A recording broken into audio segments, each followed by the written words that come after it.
Hi, Marty. I think we're going. There we go. Hey, hey, hey, hey. Welcome back, folks, to Onpassive. Oh, bless. This is the 1,000,000th, 955th. I don't know. We're up there for Oh, bless. We've been doing these things nonstop. It feels like 1,000,000. I want to do 100 million more. I want to welcome you all to the Oh, bless show. It's always wonderful to see the same faces and some new faces. Tonight we have, you notice I'm trying to touch different countries, different part of the world. And I'm not even sure tonight. I know Grace is from, she lives in Germany, but I think she is from Ghana. She's gonna have to explain that better. And wherever she is from, whatever she's talking about with her group of people, individuals, stay back, get your popcorn going, enjoy the show. I think they're gonna all teach you something on what they want to do. So Grace, on that note, the show is all yours, young lady. Thank you so much, Brother Chris. And thank you everyone for joining. Again, my name is Grace Christiansen. I am from Ghana, but I live in Germany here in Frankfurt. And I'm here with my team today to present what we have for the Ghanaian community in abroad and also back home, because we came to Onpassive and we saw the opportunity, and it's really amazing and it's helpful. I know we can help a lot of people. So me and my team, we planned to do something for mankind, to also help mankind. So that is why we are here today. My voice is not so good today. I'm sorry, I'm not feeling well. But I'll first introduce Anita to bring what we have, because we are a team. So we did all together. So I have about 5 people. Don't get bored. It's going to be really amazing. Thank you so much for having me today. Anita, please go ahead.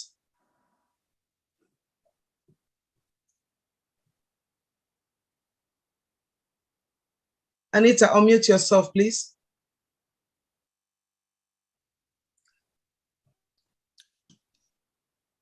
Okay, there was a little bit of a delay. I'm not too sure if it was just on my end, but I believe you did say my name, Anita. My name is Anita Aboa J. Just to clarify, the last name is Aboa J. I reside in Canada. I am part of the Team Ghana Yes Go Onpassive. And today I am here to bring you a presentation about the things that we would like to do for Ghanaians abroad, as well as Ghanaians back home. So the first thing that I would like to talk about today is affordable housing in Ghana. And it's an urgent concern despite the growing in the economy. Income failure, such as people not being able to have wide range of jobs available to them. So we decided to include affordable housing on our list of things that we would like to include on our OBLESS. There is a huge housing shortage, a lot of homelessness, especially with people migrating from the rural part of Ghana into the main cities. So it is very crowded in our main city, which is Accra, Ghana. So this is why we want to attempt attacking this crisis and create a housing program that will be long-term and help especially working women as well as men in various households and better living acceptable conditions. So right from affordable housing, I will move on to technology. And I want to talk about what Onpassive is doing when it comes to artificial intelligence, as well as how Ghana has developed in terms of technology.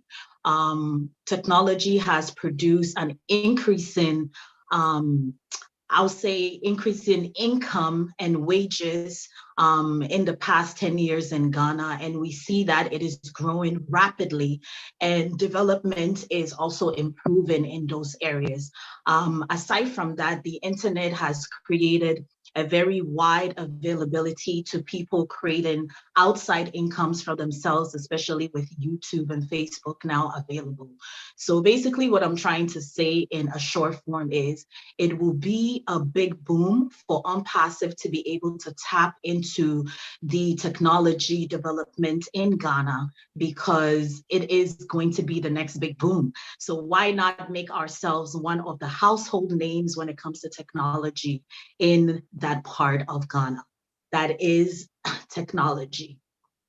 The third thing that I would like to talk about today is financial education. So a lot of us know, even here in the West, financial education is not something that we are really familiar with.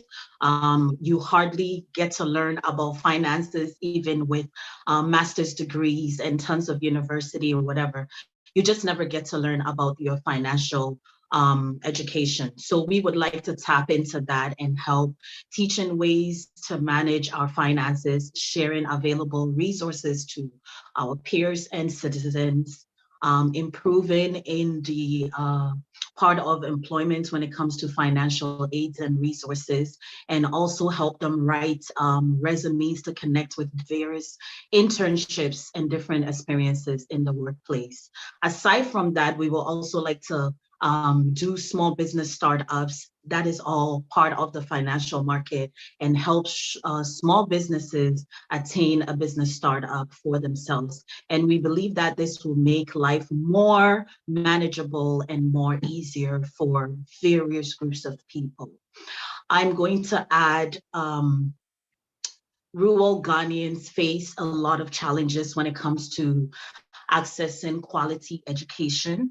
It is also another thing on our list due to so many families focusing on the things that we have on the land, like the materials that are available, especially when it comes to like fishing and farming. Majority of families tend to focus on making sure that their children are part of their businesses. So it just makes it very hard for kids to go to school, especially in rural Ghana. And with this, it's because of incomes that are not available for these families. So what they would do is they rather send their children to work so they can make money to support the families. So due to that factor, we also want to implement education and building school infrastructures for young children that are not able to receive the best education that they need to advance in life and just to be better citizens in their community.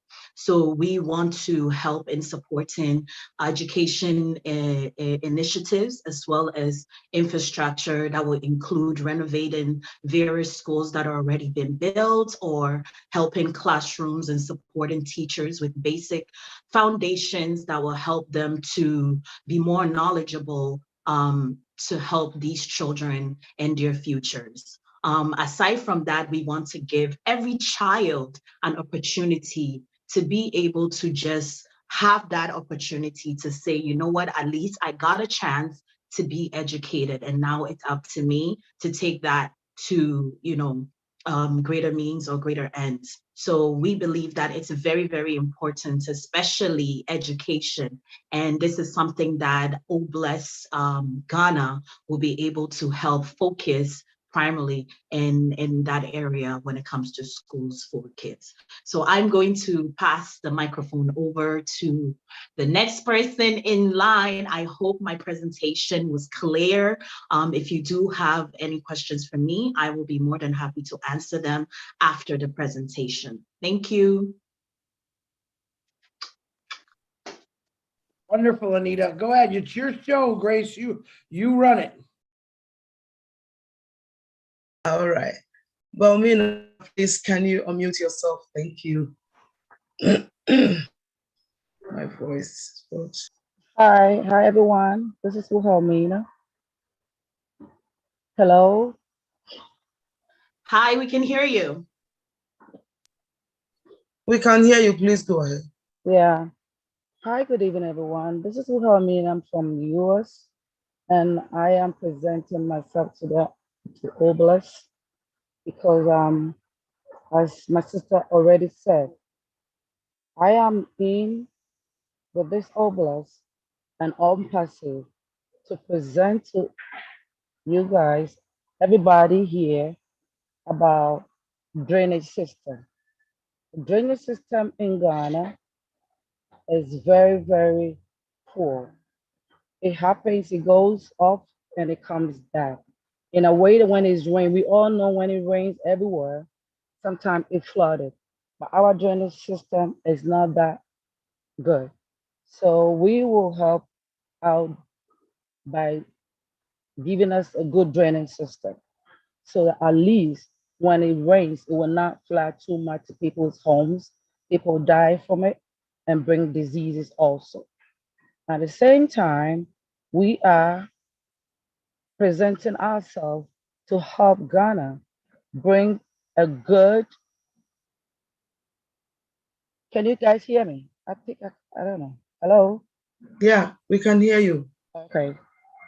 Agriculture and farming project.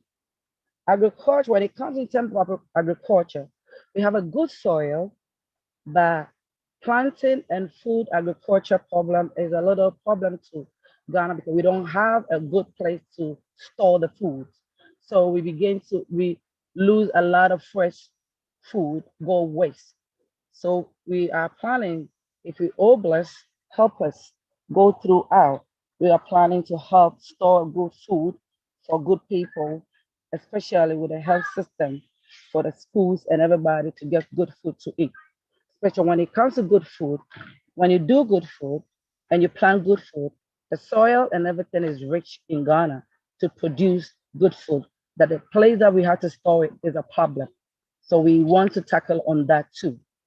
And at the same time, we are really thinking about another big project that we want to do when it comes to Ghana, bringing people together with the innovative ideas. People have a lot of ideas in Ghana, but bringing them together so that they can bring it out is a problem because of a poverty rate that we have.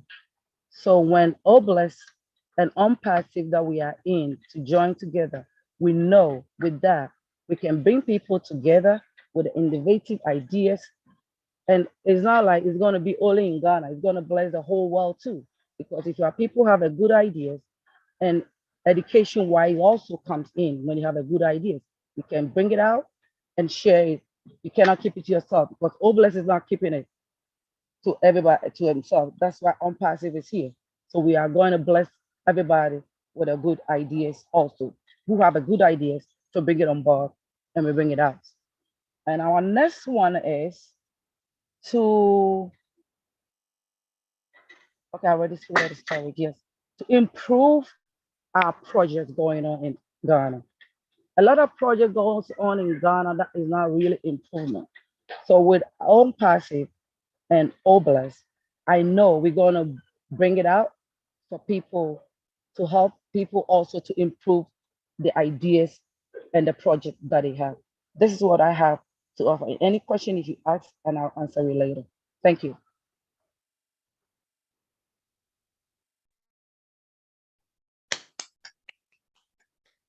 Thank you so much, Baumina. Please, the next on board, it's Frank Amposa. Please, you can go now, please. Thank you.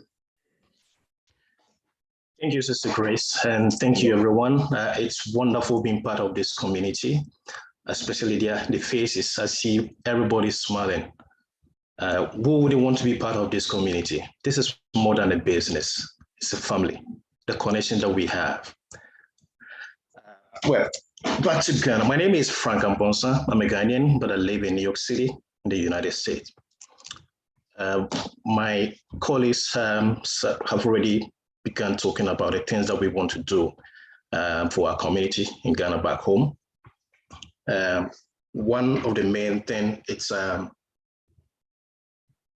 communities, especially in the rural areas, lack health facilities. Most of these facilities we have are in the cities. They are very far away from the villages and the communities where the local people live.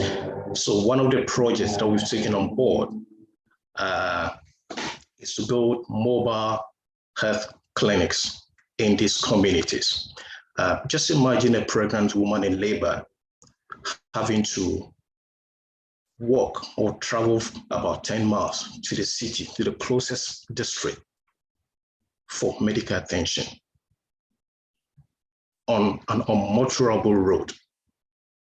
Or just imagine a farmer being bitten by a snake or having an accident and has to be put on a motorbike, travel for about 10 miles to the nearest district for medical care.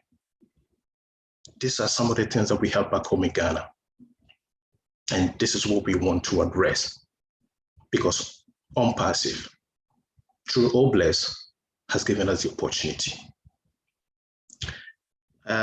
One major thing, apart from the health and mobile clinics, is we also want to, in this modern age of computer age, most of our people, our youth, Ghanaians, lack computer knowledge. Some people have not even seen a computer before. What they've seen is virtual, they've seen it online. Although they are computer students, they are learning computer, but they have not seen the computer itself. So we want to make sure that every child going to school have access to a computer. So right from the beginning, they'll have the computer knowledge, they'll be able to do their research, they'll be able to get in touch. The world now is a global village through AI. So we think when we're able to empower our youth to become computer, savvy, we'll be able to develop our country or take it to a higher level. One other project that we want to talk about, or we've taken on board, has to do with the agricultural farm projects. In Ghana, what we have the soil, like my sister said, we have the land and we have the labor. What we lack is the technical know-how, the machinery and equipment. So this is what we want to help our people with. Our forefathers have been farming for ages, and they've been involved in peasant method of farming, using the small calculated equipment. So even though there are many people, we have the land, we have the resources, the manpower, because we don't do mechanized farming, if I may say. We don't have the technical know-how and use the equipment to do large-scale farming. We have the land, but yet we're hungry. If we have the technical know-how and the manpower, we'll be able to do a large-scale farming to feed our people. We wouldn't have to go somewhere for food because we are sitting on a good soil. So these are some of the things we want to do. Another project is to provide storage facilities and then also processing facilities to add value to our products. Most of the farmers, even when they're able to farm and produce, they get to a stage, their product gets rotten because they cannot consume all and they cannot sell everything. So what happened is that, what do they do with the rest? They don't have any facility to process it. They don't have any storage facility. It's not easy to build a silo. It's very difficult when it comes to those things. So these are the things we want to help our people to be able to have all this, so that when we have the produce in abundance and we're able to store them at a later time, when there's shortage, we'll be able to lean on the buffer. And then also, if you're able to process it, we'll add value to it, and that's going to last for a longer period, and our people will be more sufficient. I believe this is what I want to talk about. I'll leave the rest for my colleagues to take it over. So Mama Grace, over to you. Thank you. Thank you so much, Brother Frank. Thank you. Please, the next online is Mr. Edward. Please, Edward, can you please unmute yourself? Thank you. Okay, thank you, Mama Grace. And my name is Edward Ampadu from Ghana, and I live in Germany. And what I would like to present today is borehole drinking water. Yeah, in Ghana, it's not common to have a tap water in every household, but we can have more boreholes, drain more boreholes.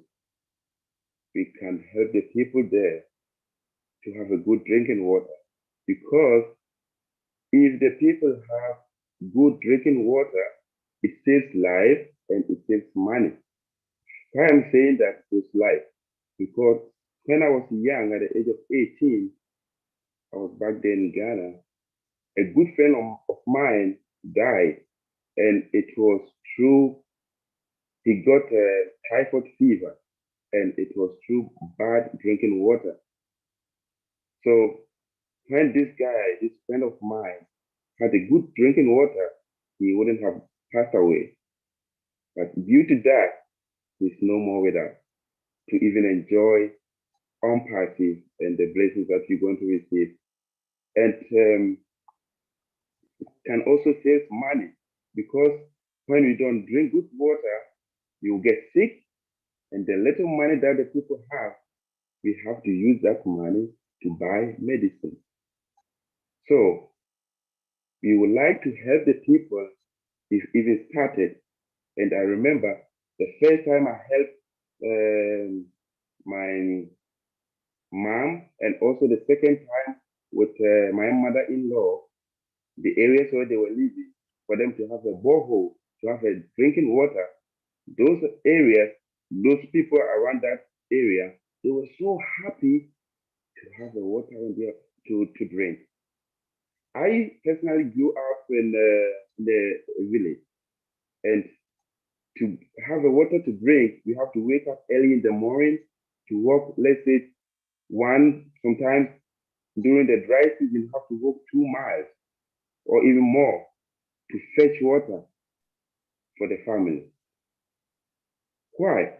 Because we don't have the access to good drinking water. We have to walk to the riverside, and during the dry season, those rivers get dried, and it becomes a problem. So providing good drinking water by drilling more boreholes is what we wanted to do, and we started. And it also saves money, as I said, because you will not use the money to go to the hospital. And also, one thing that we also want to say about borehole drinking water, in Ghana, everywhere that you drill, you have the water. There are some areas you just have to drill 20 meters, even less, the water will start coming. So all what we need is to drill, and in some areas where there is no electricity, we can use the manual pump on the boreholes so that we can have water to drink. We can use pumps so that we can pump the water and have good drinking water.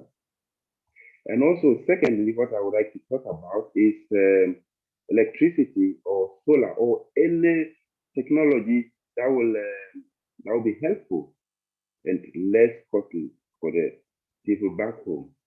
Because, as I said, when I was young, I grew up in the village, and when you come from school in the evening, you want to do your homework, but there is no light at home. And the little money that your parents have, you buy kerosene to light the lamp. But your mom or your dad will tell you, please put it off, because we are going to use this kerosene for the next 2, 3, 4 days. And you want to stay with it to do your homework. You cannot learn. So you have to put off the light, the lamp that you have. So electricity, solar, or any technology. And I know with Onpassive, there's something better coming out. There will be a way, and I know I'm 100% sure with Onpassive, we can have a way to help the people to have electricity with less cost. And if those in the rural areas have electricity, it can also save lives and save money. So these two things, it's on our heart, it's on my heart, and we want to help because I didn't have it when I was young. And when I grew up, when I left the village, I see how good it is to have a good drinking water and how good it is to have electricity to do your daily things. So here is what I want to present. And if you have any questions, please feel free to ask me, and I will be so happy to answer you. Thank you. Mama Grace, please take it from there. Thank you so much, brother. Thank you for your voice. The last but not the least, I have here our sister, is it Wamina? No, I don't. Just a minute, please. Yeah. Please, can you raise up your hand and come on, please?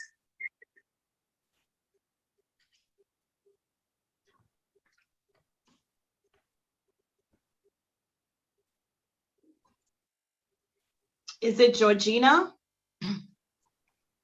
And it's supposed to be Laurentia. Laurentia. Hello. Good evening, depending on American time, wherever you are, good day, and God bless you. Thank you for having me on the program. My name is Laurentia Tsukwe, and I reside in New York City, US to be specific. And my topic is on prison and then the roles of Ghana. The role of road transport in economic development affects a lot of things in Ghana. Like there are places in Ghana where there are no roads.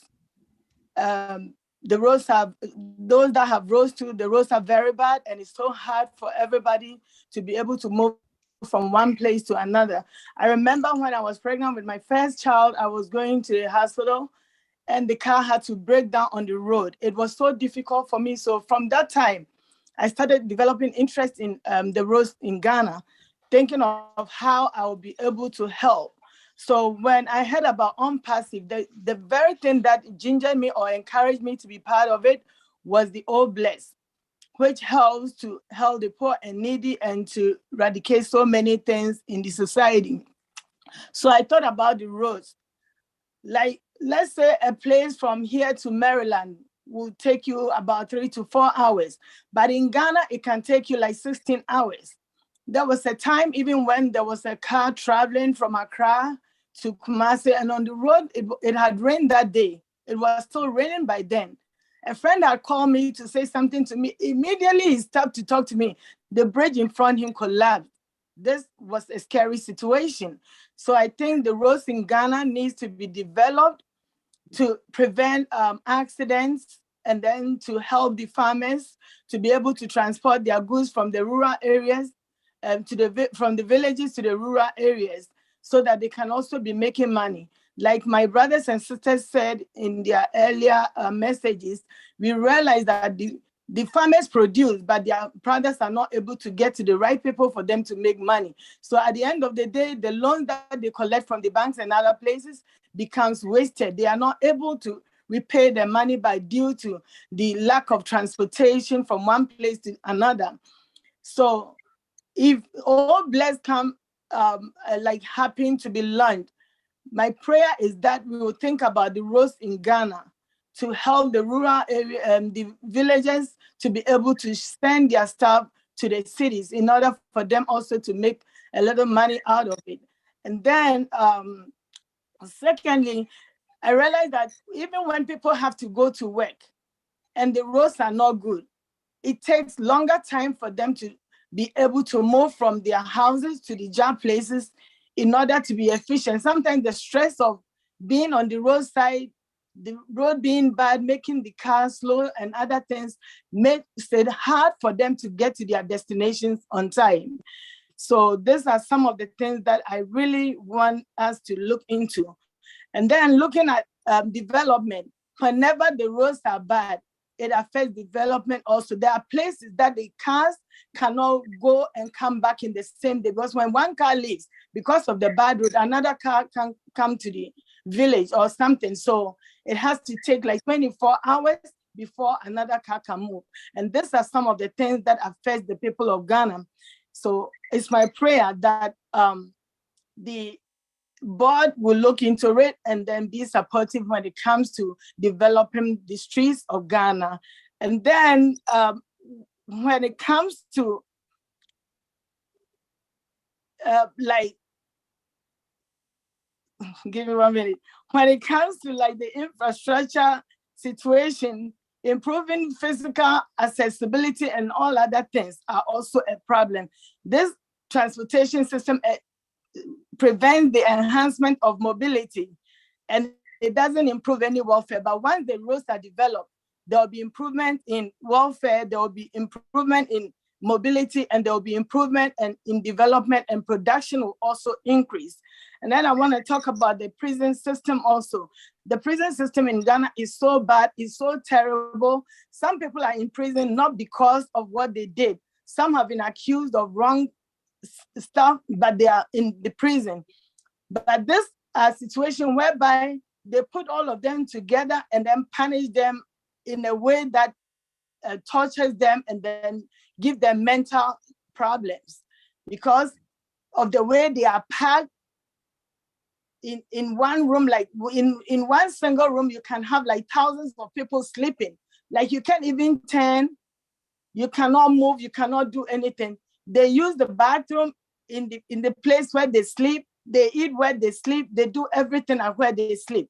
And it becomes very difficult. They are not being taught on what they can do to prevent them from doing bad things, but rather they take them as punishment and punish them uncontrollably, giving them slaps and punishing them from not giving them food. Sometimes they go without taking even a bath. They don't train them on what to do in order for them to be able to develop themselves, to go out there and to become a better person. And this becomes like a torture on their brains, and it affects them when they come out. I know one person who was very innocent about the situation that he was taken into prison for. But at the end of the day, when he came out, he became mentally retarded. He wasn't able to function again. At the long run, this person died. And after he died, they realized that whatever accusation that they had on him wasn't what he did. So I think we have to come up with something good that will help the prisoners to get a little training so that when they come out, they will be able to be a better person or people, and then be able to do something like train them to be able to write their GEDs, go to school, even in the prison, a little education here and there, like carpentry, sewing, or farming or something, that they'll be able to have something when they come out. So these are some of the things that I looked into. The prison system is very bad. They don't have bathrooms, they don't have good food, they don't have proper care, and the structure there is terrible. Everything smells in there, and like they get whenever there's a pandemic like this COVID, everybody in the prison will not be able to survive due to the way they are being handled and the way everything is crowded around them. So I think we have to do something to develop the prison system in order for them to come out as successful people, in order for them to know that they can do something better for themselves without going to jail again. Thank you. Thank you so much, Sister Lauricia. Friends, this is what we are going through in Ghana, and it's my heart desire. Actually, some of us are already doing this project already, but as soon as we learn to the public, we have teamed up for our own self. What as Mofari is going to bless us with, we're going to use that one also to bless our nation, Ghana. I can't talk so much anytime I talk about this. I'm so sad. Thank you. Pastor Chris, can you please? Well, Grace, I definitely see the emotions right now in you. I also heard the emotions of I'm going to say your family working for Ghana. And this is why we're doing this, to not only bring awareness to every part of the world, but the people that want to help their countries. You guys and gals pretty much covered every point there was. And if anyone, I commend all of you because it was excellent. And Grace, I hope you feel better. Julie is going to send you something somehow. Julie, what were you going to send it to her, email or? It's a video. It's less than 1 minute, wherever is convenient for her, because For her health, right? yeah, just the home remedy, Grace. So everyone that's taken this, Grace, from Julia seemed to miraculously got better. Ask Daryl Cook. He sounded like a frog with one lung, and a couple hours later, he drank the stuff. He sounded like Michael Jackson singing in a concert. So it does work. Julie, you can send me through my email, please. Thank you. You're welcome. All right. Now, as you can see, we have problems in Ghana. Almost kind of sounds like PNG. Bad roads, poor roads, vehicles. And was it, I can't remember if it was Edward or Frank. Frank said, we could do all this. We just need a little bit of help. We need some resources. We need some funding. But same with PNG said it. I love that. Frank says, we could do this. We got people capable of doing this over here. We just need a little funding to help out. I mean, Ghana has got one of those soils that you can grow houses on. That's how rich these soils are. And it's a shame that, and of course, since the beginning of the time, Ghana's probably been like this. And why doesn't anyone ever try to fix it? I'm listening to Frank's voice and what he was saying. And we just need a little bit of resources, guys. That's it. Well, Frank, I believe Bless is definitely going to come in there and get you those resources. I think that, once we launch and once we really see what happens, which I think is going to be great, we're going to have a lot of help for a lot of different people for those situations. And to be honest, the things that you guys are bringing up are really not that, it's not something that you got to really think about. It's just a little bit of engineering, get the money to the right place, get the materials, and you're all set. The people are there. Like you said, oh, look at this. Mr. Mike Ellis has his hand up. Mike, you want to unmute yourself and go ahead, buddy? Yeah, I do, Chris. I was just going to listen to this webinar and listening to you all talk about Ghana. Onpassive is going to be able to do a lot for Ghana. A lot of the problems that I'm hearing, they're really not a big deal. They're very, very easy to solve. I think the biggest problem in Ghana, in many countries throughout the world, it really is education. If you have an educated population, and you all mentioned this, everything else works better. When you have people that come in who are educated and can tackle these problems, money is an afterthought. There's enough wealth in the world to take care of every problem that you have. But when you talk about a population that can't be educated, we come to Onpassive. Because of O Academy, you're going to be able to go in and give every child in Ghana a very high-class education so that they understand there's a way forward for whatever talents and abilities they have. When you talk about the water problem, when you talk about the farming problem, I listen to you talk about the farming problem, and Ghana has skilled farmers right now. I mean, you guys know how to farm and do it really, really well. It's just a matter of getting the equipment out there that can do some of the hard labor that you're doing manually right now. So there are a lot of issues in Ghana right now that Onpassive can absolutely help you with. But the biggest issue, I know governments, I know cultures, And there's always a clash there, and there's always some bit of corruption there. And when there's corruption in the government, it's really hard for the money to get to the people. And that's why you have to kind of segregate again away from the government and start tackling these problems on your own. Onpassive can do a lot of things to help Ghana and the people of Ghana. But in the end, the people of Ghana have to stand up and take responsibility to do some of these things, even though we can bring in the finances for all of that. And that's a process. It doesn't happen overnight. I know Ghana is primarily, not primarily, but over 50% a Christian country. There are Muslims in there and some other things in there. The Christian community, if they can come at these problems in love, bringing people in to solve these problems, Onpassive can do a great deal for that effort to take care of some of these problems. Some of them are political. They just are. When you talk about the prison, that's a political thing. And in order to change that, you have to change the politics and get people who want to serve the people of Ghana. Now, I'm sure there are politicians there that are like that. They want to serve. But those are longer term problems that as you come in and start educating the children with O Academy, along with everything else Onpassive can do, can turn Ghana around. I've never been to that part of the world. I've never been to Africa. I know that continent is probably one of the richest continents in the world, literally filled with natural resources.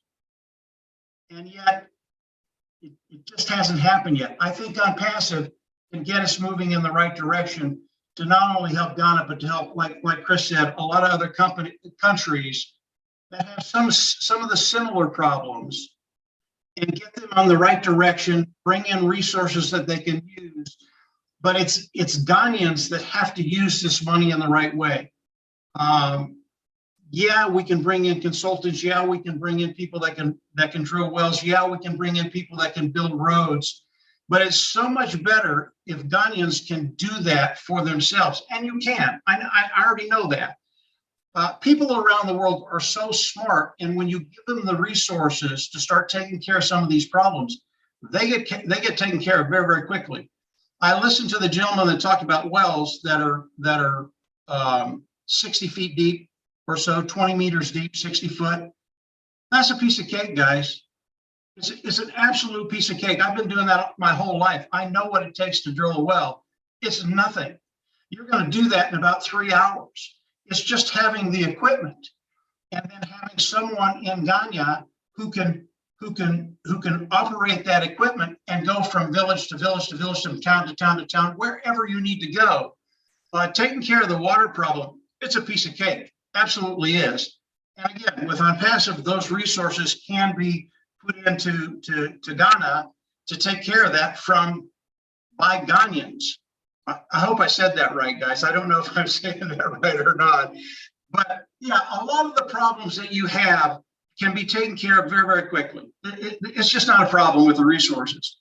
Other problems, they're cultural, they're political. Those take a little time to iron out. And I'm not telling you all something you don't know. You already know this. But I think it can be done. You all have great hearts to try and help the people of Ghana. That's a great start. You come at it with love. You unite people. And as you do that throughout the country, really, really good things can happen. I just had to come on and talk a little bit about it, Chris. There's a lot that we can do in Onpassive, but you have to do a lot yourself in Ghana. The people of Ghana have to take responsibility, and especially for the kids. Take care of the kids, educate the kids. We have a way to do that, and it's very, very inexpensive. And if we can do that over a generation, now Ghana becomes a powerhouse in that part of the world because the population is educated. They know what to do. They know how to do it. And as that happens throughout the country, it's a beautiful thing to watch. So hopefully I made some sense, guys. I had to come on and say something. You all talk with such passion, and there is hope out there. Onpassive is one of those things that can help you, but it's more than that.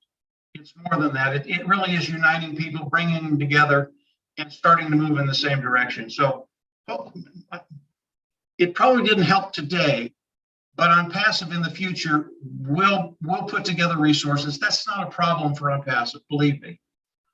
And then the real work starts. So hopefully that made sense. Go ahead, Chris. Absolutely, Mike, very good. Thank you for speaking, Mike. Mike, just to let you know, your microphone was going in and we can hear you, but it was like you were running up to the camera and running back to the back of the room. That's what it sounded like to me. I don't know if anyone else heard that. Yeah, now it's perfect. Yeah, now, and I didn't want to, you were No, talking with authority. I didn't want to interrupt you. Well, you should have interrupted, but I don't even know if they understood what I said. No, I think everyone give me a thumbs up if you understood what Mike was saying, because you were clear, but it sounded like you were running around like in circles, like driving by in the car. Hello, my name is Mike Ellison. That's what it sounded like. I had the wrong mic plugged in. Sorry, guys. You're good. Well, you want to repeat it? I can go through that again, but I'm not sure I can remember all of it. Here, I'll tell you what you said. You actually the one thing I want to relay, there's a great deal of hope out there. Onpassive is part of that hope, and things will happen as we go into the product launch to the global market, not only for you founders, and you're going to have a lot of apples to help out with these problems too, but with all the founding members, there'll be plenty of resources, believe me. Go ahead, Chris. Sorry. One thing they did touch on, every one of you touched on, especially the ladies, about what Mike talked about, is teaching the younger generation. You know, every one of you made that point about educating the younger generation, which really is the key to success to the rest of the world. I mean, us old guys, we talk about it. We want you young kids to, get out there and do a little bit of the work, because we've gone through it. Our jobs is to make it better for you, and your jobs is to make it better for the next generation. So the more we educate our youngsters, and I'm saying young kids from an early age is a great thing. So, but education is a key to many successes. If we can pass these great things down to these kids, no matter what country you live in, kids are like sponges. They hear everything and they learn everything. So it is a great thing. But Michael, once again, thank you very much for talking. I appreciate you. Well, we got some hands up here.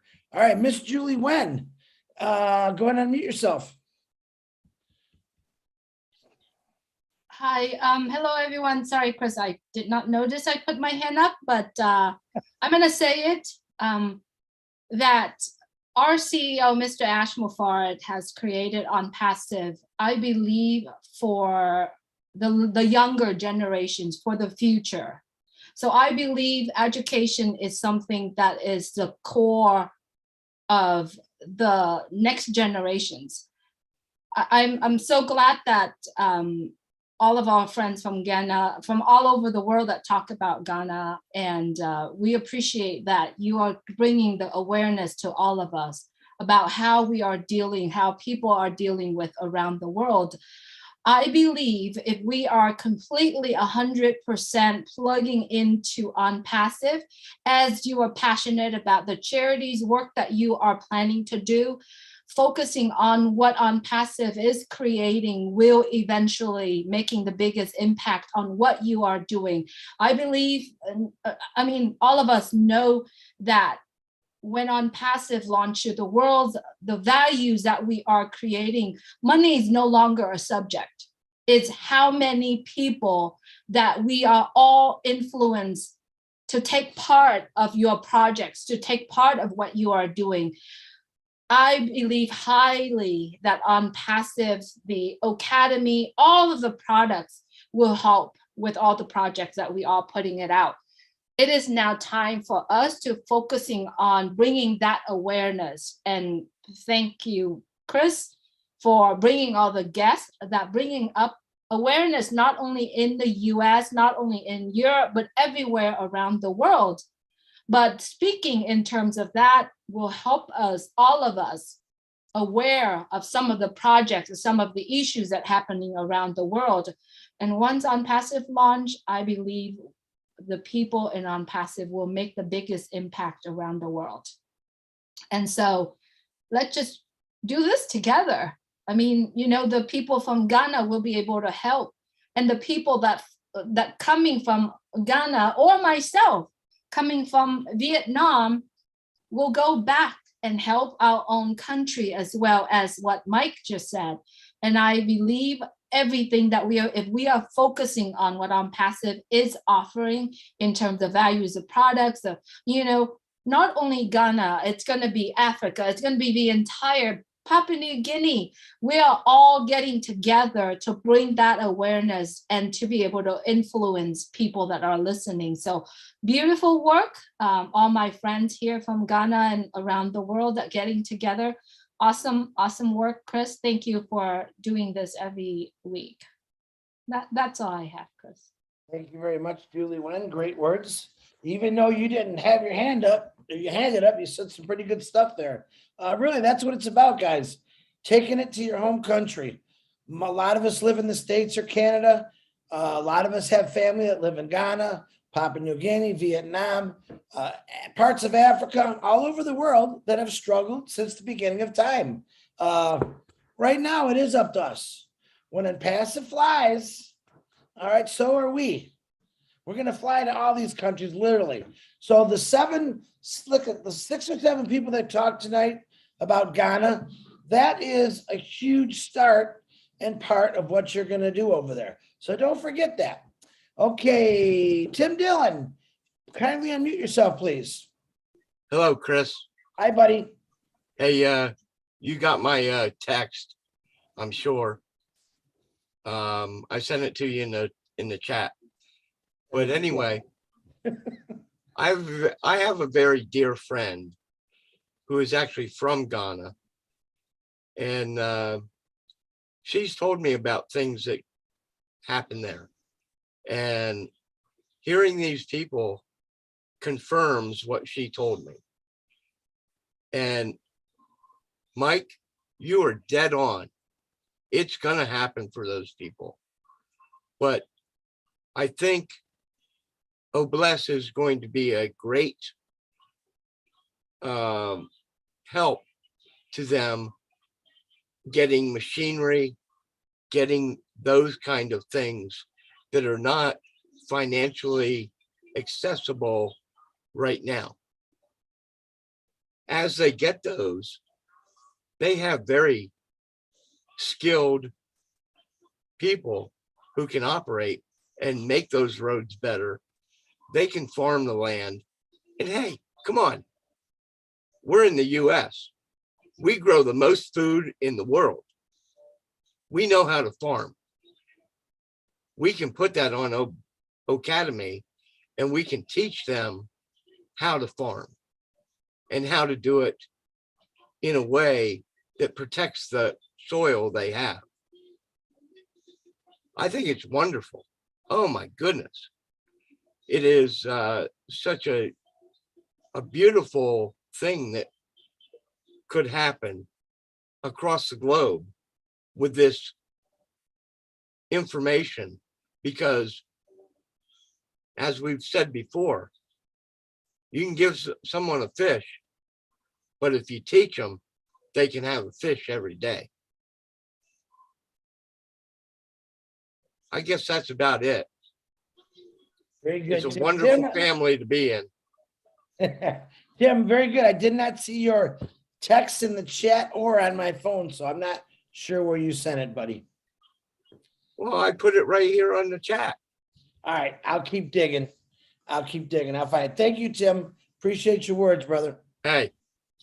All righty. I care. I care. I know you care. I know you care, Tim. All right, Miss, here's another beautiful sister that I know cares. Gladys, can you please unmute yourself? Thank you so much, Brother Chris. Good evening, everyone. And thank you to the Ghanaian team, Sister Grace and your team. The issues that you share tonight are issues that we share across Africa. And how beautiful that you have a plan, you have a vision. And this is what Onpassive is. It gives us the ability to dream big. When you dream to tackle issues from all aspects, that's a big dream. You could not really be confident of achieving it before, but because of Obless, you are confident. And as Brother Chris has said, when Onpassive flies, we want to fly together. When we begin, when we fly, let's also uplift one another. I am passionate about agriculture because agriculture is the backbone of the economy in Africa. When there is no food, it spirals to so many problems. It leads to diseases, people becoming sick, especially children being malnourished. It leads to lack of finance, causing poverty, especially for the farmers who depend on farming. And as one of the presenters said, it's a shame because Africa, we have the soil, we have the labor, we have the rain, good number of months in a year. But because of no processing and storage facilities, people enjoy food half of the year, and half of the year, some people die because of hunger. So I can't wait to see, I could speak over what you said just to top up, but there's no need. Just know that we are together, and as a team, we're gonna fly together to Ghana, to Nigeria, to Kenya, to Michigan, to everywhere in the world where we are needed. That's why Onpassive was started. It's a vision for the world for us to do good. Thank you so much. Nice, Gladys. Wonderful. Love the way you speak. Always excite me. Glad to have you in this whole blessed team here. All right, Willow, you're going to have to follow that. I'm sorry, but go ahead. You just did it to me, didn't you? You know, I wanted to refer to what Mike, our good friend, Mr. Ellis, was speaking of, the political aspect of contributions, for one thing. Here in West Virginia, we have poverty that's at a third world country status. Our community has been predominantly, where I live, are farmers, and they have little plots of land back out in the hollers. They don't know how to produce food for the masses or how to get it to like a farmer's market and earn a living from their land. They've been taught that the only thing that's worthwhile to them is being a coal miner, digging in the ground, working for somebody else. They literally threw up their hands and they're waiting for the government to swoop in and provide them with a coal mining job again, and it's not going to come back. So we're dealing with ignorance, really, and Mike was really profound when he said education is the key, and they have to help themselves. There are some families that are learning new skills, but they have to learn how to use their land in a good way to produce, like microgreens, for example. In some of the smaller areas of West Virginia, the cities are growing at such a rate, and the restaurants are paying high dollar for microgreens. People that have 5 acres can earn up to $100,000 to $200,000 a year just producing microgreens. And so I think we have to look at poverty by the community that you're in. And I'm looking into teaching farmers how to take care of their land. I really think that O Academy is going to open doors for the uneducated here because they don't have shoes to go to school, and they won't send their kids to school. They'll hide them in the back hollers to get them to work, so they'll work for just bare minimum wages at things to get enough food on the table to exist. So there's a whole new education system coming for those that do not understand that the government is not going to take care of you, that you have to take care of yourself. I know that sounds terrible. When I look at Ghana and I look at all the other countries and the water problems here are due to the government and blasting our wells. Our well water is just useless. You could dig to China and it's still polluted. And the same with Flint, Michigan, for example. But there are resources out there that are going to really, really cover these large problems. And that's another thing that OBLES can do, is get the financing for water reclamation, for wind, solar generation, for out on the farms where they can take care of themselves. We have a lot of rural people in West Virginia that are good to the bone, but they have no idea what to do. They've been coal miners all their life. They work until they don't have any lungs left. And they want to go back to that because it's all they know. So there's a great deal to do for all of us, not only in other countries, but right here in the United States. The poverty is beyond belief. And we're going to make a difference. We're going to make a difference because of our hearts.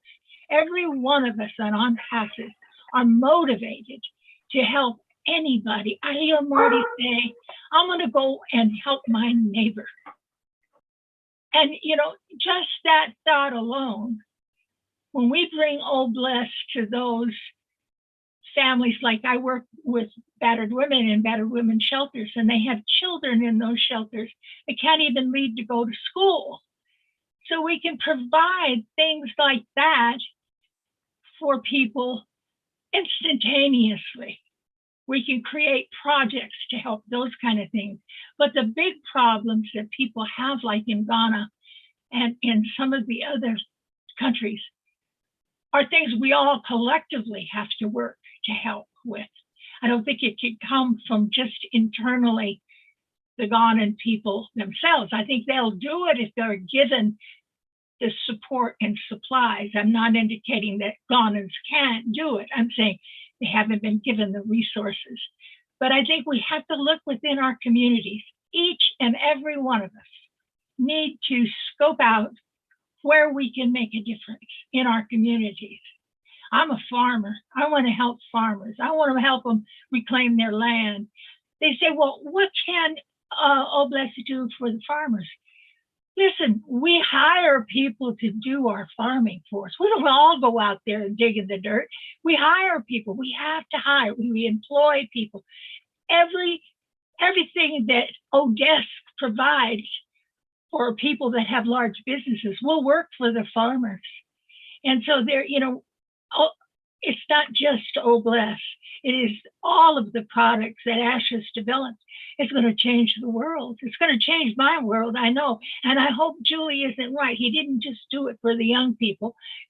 Those of us that got one foot in the grave, I want to have some fun here too. So I hope he's thinking about us a little bit, the Over the Hill gang. But Mr. Ellis, you're exactly right. Education is the key. And I'm a teacher in my heart. And I think that we can do great things with those people that want to develop themselves. We can use Old Blessed to help people rise up. And that's what I hope we all look at our own community one by one and get together, say, my community needs this, and then go out after it. Marty said it. Listen, go to the people that already got their hands on the problems, and then you'll find your insight for what you can do to get started. And then we can help Ghana and all of the other places also. And like the Bahamas, Daryl Cook put it so nicely in one of the webinars that I went, I love that man. He's really he's a cracker. I would hire him in a heartbeat to run my business. But needless to say, I'm talking too much, but I want to say to Frank, he touched my heart tonight. I had to turn off the screen because I get all weepy when I see people that are so sincere and so honest in their heart to help someone else. So my hat's off to all of you from Ghana. You did an excellent job and you opened our eyes to the need, and that's important. So thank you. And thank you, Chris, for having me tonight, darling. Well, I love you for that. I love I like how you said Mike Ellis and the Over the Hill Club. I wasn't including Mike in that. Mike's still young. Listen, I'm talking about us. I hope I'm as good a shape as Mike when I get to be 96 as old as he is, but I like that. Julie said no, not just for the kids, Willow, it's for everybody, especially us Over the Hill folks. So thank you very much, Willow. You're welcome. Thank you for having me.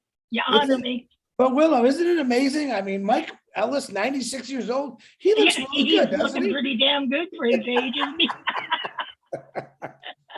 I gotta mess with him once in a while. Sorry, Mike. You know, I'm just having some fun. You know, at 96, Chris, I don't forget anything. I got a lot of people that's been telling me that. I'm starting to get a little nervous here. Okay, and oh my goodness, Marty DeGarmo had his hand up. Marty, please unmute yourself. Let's hear what you got, brother. Yep, I wasn't going to talk either, just like Mike. Education, no doubt, is a big deal. It hurts my soul to see people on the same planet as me living in conditions that people in Ghana are living. The really sad part of Ghana is their national resources are amazing. They have gold, they have diamonds, they have oil, they have lumber, timber, they have oil, they have everything you could imagine. The problem is 99% of the wealth is going to about 1/10 of 1%. And everybody else just crap on them. Now, I believe in education too, but I want to tell you something. And this was brought up many, many times. Willa brought it up again. If you get to the people that know, and I heard people here that know what needs to be done, and you give them the resources, let me tell you something that triggers from blessing somebody. It's contagious.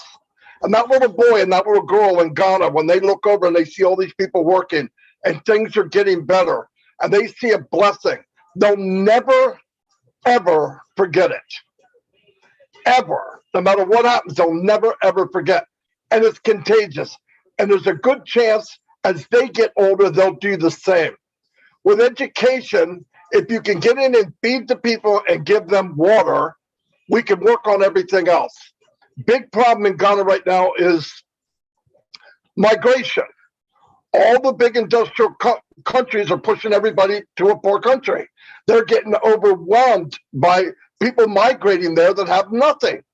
If you go look on the news or anywhere you go, there's these little cities that they built with nothing, a bunch of people living around with nothing, but it can all be done, like Mike said, the wealth in the world, and Ashley Barr said the same. The wealth is there. We're not creating wealth. We're just going to rake some of them over to a different part of the world. That's all.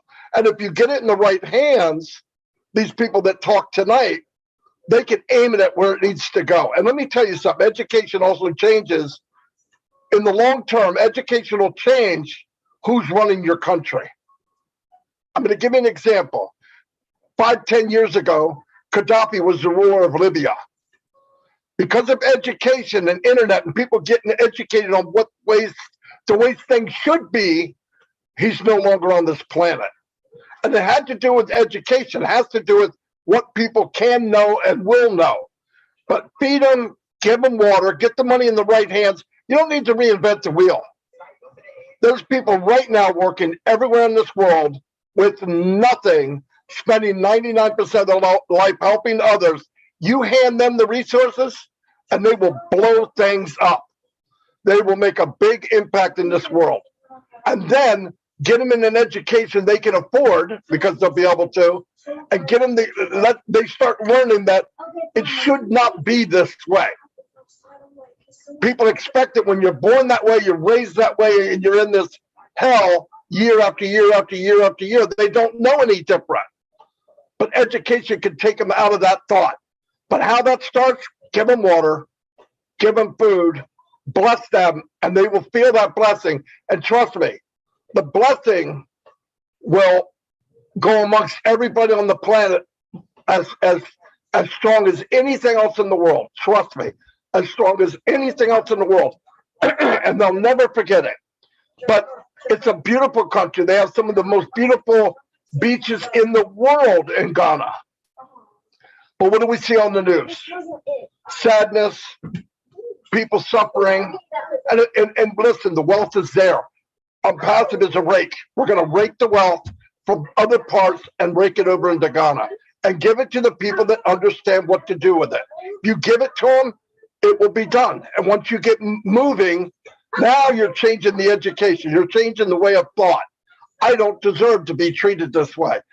It can be better. It's a long road, but it starts with blessing one person, and you do it over and over and over and over, and it'll change the whole world. And we're on a platform that's going to make the biggest impact on the planet ever, ever, ever. Is it going to change everything in one day? No, don't be foolish. But we could change one person every day times one, a penny a day, 30 days is $5 million, over 5 million. So that's what you do. You just take it one step at a time and put it in the hands of the people that know what to do with it. No, you start fumbling around. Oh, I don't know what to do. You're right, I don't. But there's people there that do. Give them the resources, and this thing will blow up. That's my personal opinion. That's all I got. Holy cow, who is this guy? Marty, great words, brother. I appreciate you for saying that. You always amaze me every time you say something. So thank you very much for speaking. Okan, please unmute yourself. You got to follow Marty. Boy, do I feel sorry for you. Thank you very much. Thank you, Chris. Thank you. God bless you. God bless everybody on the panel. I run a non-profit organization called Good Samaritan World Children Health Organization. And the happy thing that I know that will come out of this Oblaze, that I'm a great member, is because of the people that are members, the founders of this organization. As Mike Alice and other people said, those of us that live in this country have seen so much money poured into different countries in Africa, yet instead of getting better, the situation gets worse. We, as in Oblaze, we're not going to fall for that. We're not going to give fish to anybody. We're going to teach them how to fish. One of the missions of Good Samaritan, at present, 80,000 children die every week in Africa. 80,000. Go to UNICEF, you will see even more than that in some cases. 80,000 children die every week of preventable causes. One of our missions is to end that. And we're not going to end that by handing out things to people. We're going to end that with education. Working in a community, teaching them how to farm, helping them farm and produce so that people can eat. Because one of the major things that kill these children is malnutrition. Poor water system. Simple things of infection like typhoid and malaria. Since we started Good Samaritan, one community sent a letter to me to send them money for food. I told them, no, we don't send money for food. We will send people, we will pay people to clear the farm for you. We will get people to till the soil for you. And we will get people to apply fertilizer in the soil, and we will help you plant and produce. We don't send money to feed anybody, unless it is an emergency, of course. So what Mike has said is so perfect. That's why I'm very happy about Oblaze, because there are so many people of us, so many of us that have had experience that if you just dump money on people, they're not going to do anything, and they're not going to, that money is not going to last them one day. And that's why the O Academy is going to help, because a lot of these people are going to learn how to farm, they're going to learn how to make simple things themselves and help themselves. That's where we come in as an organization operating in Africa. That's where we come in to help them start up their own business, use their knowledge to produce. This is where we're going with Oblaze. Oblaze is not a handover thing or giving things to people. There was a time a shipload of rice was sent to some country in Africa, the president of that country took the whole shipload and sell it. We're not going to fall into that trap as so blessed. No. So that is what I have to say. Thank you very much for giving me the opportunity. You're welcome, Okan. I agree with you 100%. You know, the sad thing is we see all these, when I used to watch TV, the ads would come on and they would show little kids in Africa that are bloated or with a real sad face, flies flying on them, they're starving, they're hungry. And I've watched these for many, many years in my life. And I'm thinking, all those years, all those help, $19 a month will feed, 20 kids. Exactly. And then I hear what you're saying that, yep, food found in a warehouse, not even close to where it was supposed to go, rotting away. And the people that started the foundation turned it into a business and they turned it into, hey, they got what they want, let's take the money and go. You're right. That's not going to be Onpassive. We're going to have a lot better organization. All right. We're not just going to give people money and say, hey, there you go. Mike touched on a lot of good points. Again, education. We don't just say, hey, we'll say Sydney in Australia, I'm sending you $2 million to rebuild that city. No, that's not how it's going to work. I'm not going to say, Okan, I'm sending you $2 million to help fix these people that are so corrupt over there. All right. I probably could send Okan $2 million just by how I trust his voice, how he's talking, but you know what we're talking about. Enough's enough. We have a company right now. We have regular people. We're not millionaires and billionaires yet. Okay. And I say that with the quote signs coming up there. We are responsible for our own destinies. But why can't we be responsible to change people's destinies that are a lot younger us and cultures and everything like that? So, Okan, you brought up some great points. You know what I want to see? I want to get rid of all these little commercials of these little children. They look hungry and their flies are on their face. How about we put the kids that they were supposed to save with the $19 a month and say, look at these kids in school. They got books. They got food. They don't show you that because you know why? They don't get that out of the $19. A lot of it is just BS stuff they show to get some kind of money going somewhere. But technically, we're going to do a lot better. And I promise that I die, That is why, Chris, I changed the name orphans. We don't call children orphans because nobody is really an orphan. If you step into something and try and fall, you don't call your father or your mother. The first person you call is, oh my God, what happened? That means you have a father and mother. Right. So we changed the term orphan because orphans in some African countries is to designate those who eat the debris, the leftovers that are not good. Those are the orphans. The money that you send to help orphanages and all kinds of things that they set up there doesn't get to those children. Those children are not sent to school. So we change them. We call those children children of hope. There are no more orphans. We don't call anybody orphan so that you can give them some dirty food. I've been a physician for 30 years, and all those 30 years I've worked as a volunteer and a humanitarian worker. I studied everything and I put everything together and I started Good Samaritan World Children Health Organization to change. The organization is a change. We call it One Love because nothing else works but love.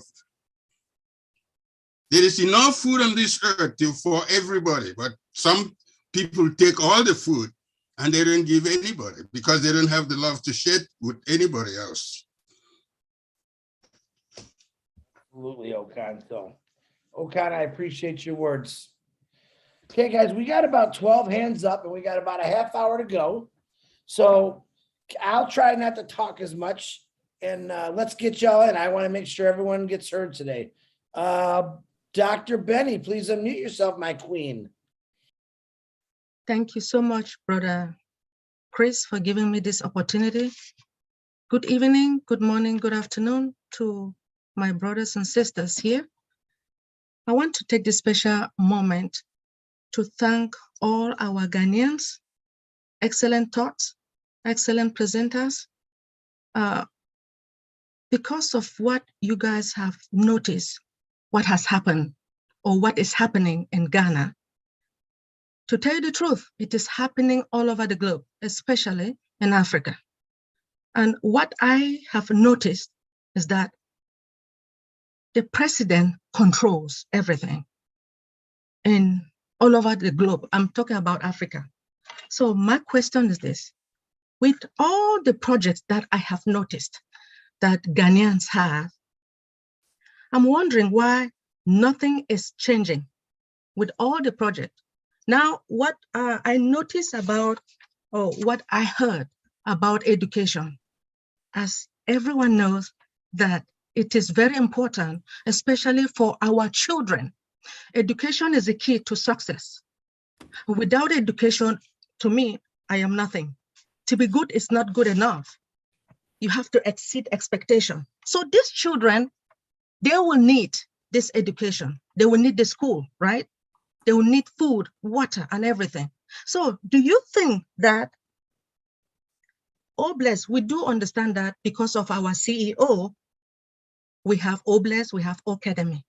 Now, do you think that with the resources that we have, do you think the government will allow you to build, let me say, the prison, build schools to our children? It's my own question, please. Anybody want to answer that question? Michael, if you look like you're thinking real hard on that one right there, what do you think? You know, when you start talking about politics and culture, especially in this world, there's so much corruption around. And to take care of that corruption, it really takes the whole country to come together, the people, not the politicians, to come in and force change in a peaceful way, not violence, but in a peaceful way. And it's a process. You know, when we talk about education, you don't need a school to educate children. Can we get a ton of computers in Ghana? Absolutely. Can we get them in front of kids? Absolutely. And if you can do that, now we have the Onpassive Academy platform that can educate. How do you educate? I mean, how do the Ghanaian people want to be educated? I don't know. I know supposedly you live in a democratic republic and that the politicians serve the people. But obviously they're not serving very well because there's so much wealth in that country. I mean, it's unbelievable the amount of wealth, not only natural resources, but the wealth in the people of Ghana. We don't need to teach you how to farm. We just need to give you the equipment and teach you how to run the equipment. You already know how to farm. You probably do it as well as anybody around the world. So it's a matter of getting to the people, pushing the government and the corruption out of the way. And then as you educate the population, giving them a way forward politically to change the politics of that country. It's a really, really hard thing to do. I mean, Ash talks about this all the time, that there is a ton of corruption around the world in every country. It doesn't matter where you're at. I believe today that is changing. People are seeing what's happening and they don't like it. And things are changing to actually put the power back in the people's hands and not in government's hands. So it's a process. I think we can help out with feeding, like Marty said, with feeding, giving them water, making sure that you have enough to eat and you have enough to drink. And then from there, education, it will push this, it'll push the society forward, but it's a process. It's not something that can happen overnight. Unfortunately, I wish it could. I wish you could snap your fingers and if there was no corruption, there's enough money in Ghana right now to do everything that you've talked about, everything. And then you add Onpassive to that, there's more than enough. So it's a difficult topic. It's a difficult problem, but I believe with all the brain power that we have here, that you have in Ghana, there is a way forward to take care of a lot of these problems. Whether it takes a couple of years or it takes a generation, I don't know. I hope it takes a couple of years rather than a generation. And I know that can happen, but it really does take changing hearts. Those individuals that are supposed to serve should serve the people and not their own devices. So it's a tough question, Doctor. It really is. Thank you so much. One more thing. I know that we are Africans, right? To tell the truth, I would like to work with all the Africans. I want to, because what I have noticed a lot of things, wrong stuff. I want to control the money to make sure that the money goes to the right direction. If you guys would give me that chance. Thank you. Dr. Benny, that's a whole nother I don't play. discussion. I will keep that in mind. That's going to be up to how Ashbafar, how he's designed Noblesse. And boy, let me tell you something. Anyone ask me that same question again, I commend you for asking that, Dr. Benny, but let's wait to see what Ash, his system that he's going to have for Noblesse, and we'll go from there. But it's not going to be one individual. Let's put it that way. But I appreciate your words and your question. And Mike, thanks for helping with that answer. Chris, can I say something? Go ahead. Go ahead. Thank you. As Mike earlier said, in Ghana, we operate in democracy, and the president or the leaders are supposed to serve the people, but unfortunately, it's the other way around. Now, there are a lot of things that we don't need the permission of the government to do, but there are certain things that you need because they are sort of a bureaucracy. But I believe what Onpassive is going to give us is they're going to give us the opportunity, the power to do whatever we want to do. We will not need the permission of the government or the leaders. Instead, they will be coming to us. That's what I believe at the end of the day. That's what's going to happen. So if we have the resources, we can do whatever we want. If we have a problem with our road in our community, we can build it because we have the resources. And we will not need the permission of the government to do that. And that's my thought. Thank you. Very good, Frank. Frank, I see a gem, Frank. Marty, you copy that one? I got it. Frank don't talk much, but when he does, it's pretty powerful. Yeah, he's quiet, but he's got a lot in there. Yeah, you quiet ones are really starting to come out. We're loving that stuff. All right, let's see. Dr. Benny, thank you for the question. Mike and Frank, appreciate your answers. Richard Lamoot, come on, unmute yourself, Richard. I'm sorry, Chris. My hand accidentally lowered my hand. There you, Albert. Richard, go grow a beard. I'll be back to you. Albert, I apologize. I didn't see you. I was wondering you disappeared. Go ahead, Albert. A pleasant good evening, good morning, good night to one and all. Thank you for this opportunity, Chris. Thank you, Marty. I just want to bring a slightly different point of view on the subject tonight, and I want to talk about the Caribbean region. One of the greatest problems we face in the Caribbean region is hurricane. That's one of our greatest challenges, and we cannot get away from it. And over the years that I've been around, I've never heard any of the government, and we have changed government, and I've never heard any of them even suggest a hurricane shelter. What we have here in the Caribbean, in Antigua, during the hurricane season, the government would announce to persons living in low-lying areas, those are living in flood-prone areas, if your house is not stable, if you think it's not safe, make your way to the shelters provided. But what are the shelters? They have a church or a school as an option for people to take temporary shelter in during hurricane season. Not only that, they then put the burden on the pastors for these churches to then ensure that your facility is worthy to accommodate persons that want to take refuge in the shelters. So myself and the team that we have here in the Caribbean region, one of our first projects that we want to do is to build hurricane shelters. I think it's crazy to think that in the year 2022, we still have big people, parents with kids, going and sleeping into a church or a school during a hurricane season. I mean, should something go wrong, they are at the mercies of the elements waiting for rescue from a church or a school. One of the other things that we want to do is that while persons are in the shelter during the hurricane season, that the food it's responsibility of the founders that are here. We're not going to put that burden on the government. We want to be the one responsible. While they are there, we'll take care of the ration, the food. That's not a problem. In addition to the shelters, while no one is in the shelter during the hurricane season, a lot of times we have spontaneous fires, house fires. People's houses get burned down, they have nowhere to go.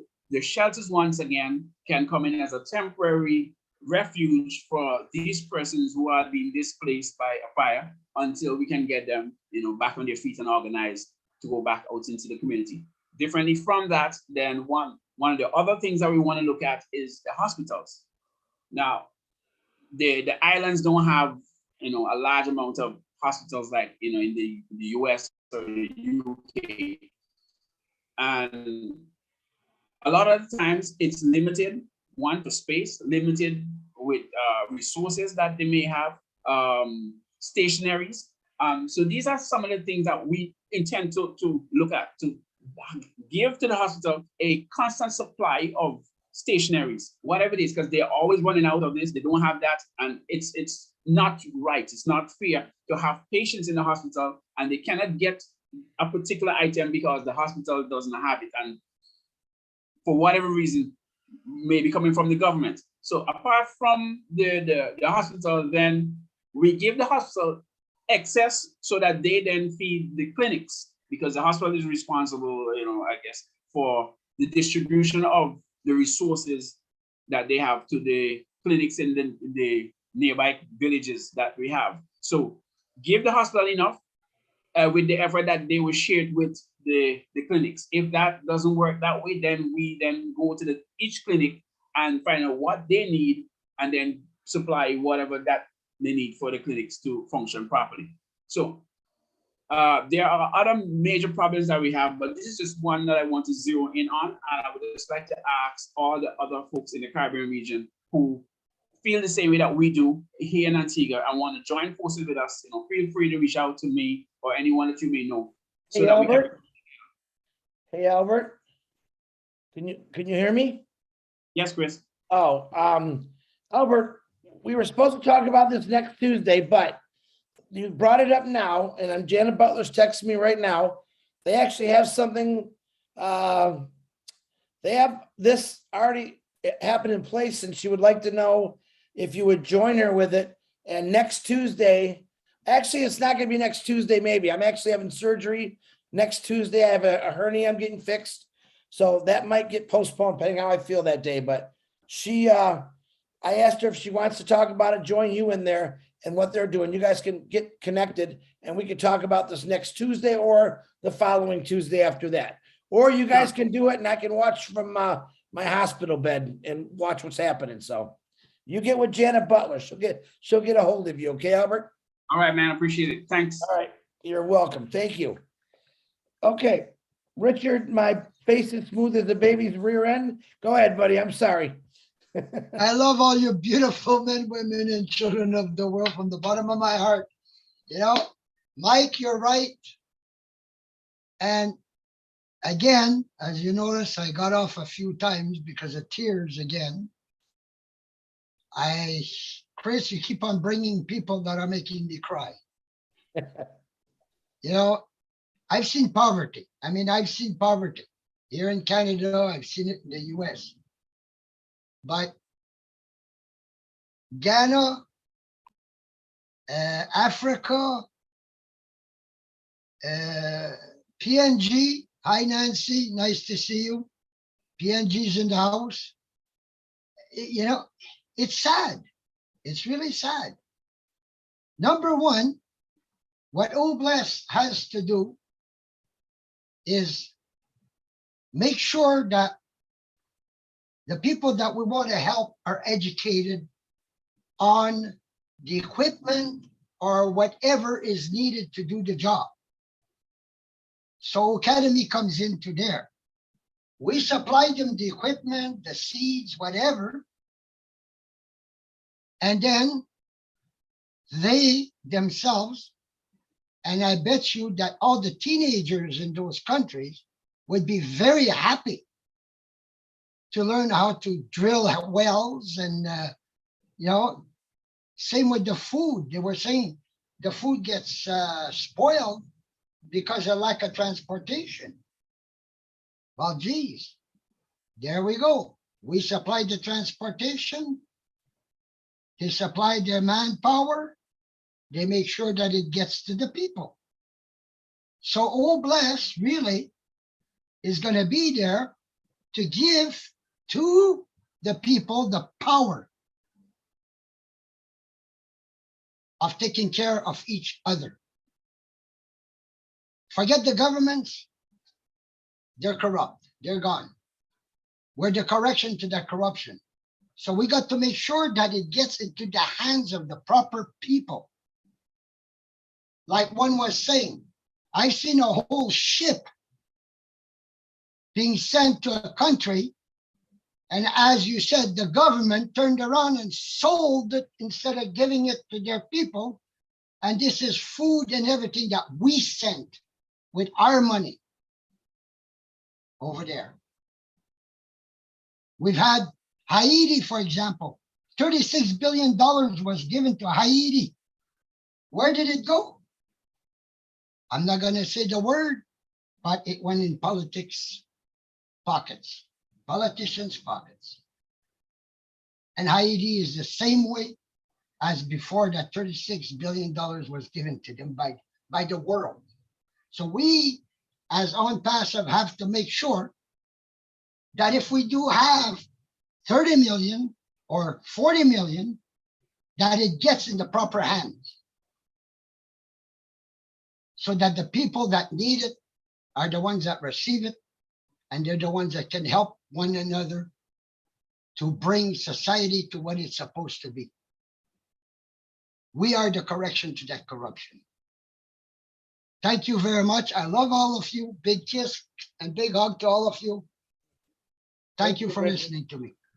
Richard, thank you very much. Guys, don't worry. Asking Farah, as you know, is a very intelligent man. He just doesn't put something together. He thinks it through. And he's got some pretty smart people that anything that he's got going or is going to get going, he'll have all the right connections. So don't worry about money going to the wrong place. I guarantee he'll have it all figured out. So, okay, guys, it's let me see what time. I can't even see. It's about 12 minutes to. We got a lot of hands. So, Leon Holiday, go, go, go.